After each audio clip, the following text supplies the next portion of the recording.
જસદણ શહેર અને ગ્રામ્ય વિસ્તારમાં મિની વાવાઝોડાના અસરને લઈને ઘઉંના પાકને વ્યાપક નુકસાન થયું છે।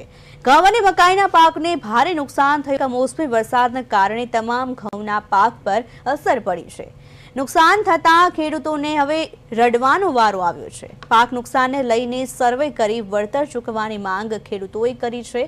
તો કાલે મિની વાવાઝોડાને લઈને અનેક વીજ વાયર તૂટ્યા હતા। જસદણ, આટકોટ, જીવાપર, જસાપર, પાંચવડા, વિરનગર, લીલાપુર ગામમાં મિની વાવાઝોડું ફૂંકાયું। કાલે ભારે પવન સાથે વરસાદ ખાબક્યો હતો। વૃક્ષો ધરાશાયી થયા હતા તેમજ સોલાર પેનલને પણ નુકસાન પહોંચ્યું હતું।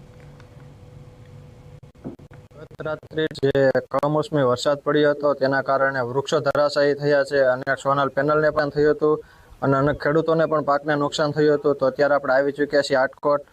આપણી સાથે સ્થાનિક ખેડૂત છે, તેની સાથે વાતચીત કરીશું શું નુકસાની છે ને કેટલા વીઘામાં તેણે ઘઉં વાવ્યું।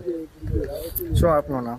મારું નામ ઘનશ્યામભાઈ। શું કહેશો જે તમારા પાકને નુકસાન થયું? અમારે 10 વીઘાના ઘઉં હતા અને આ ઘઉંની પોઝિશન તમે જોઈ શકો છો। શું છે, નુકસાની છે કે નહીં? કેટલાનો તમે ખર્ચો કર્યો હતો? 90,000 થી લાખ રૂપિયાનો।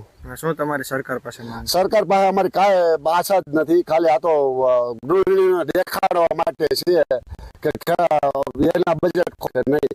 બાકી સરકાર તો જીતુભાઈ વાઘાણી છે, અમારા ગ્રામ સેવક છે, ખેતીવાડી અધિકારીઓ છે, અમારું એમ જ કહેવાના છે કે આના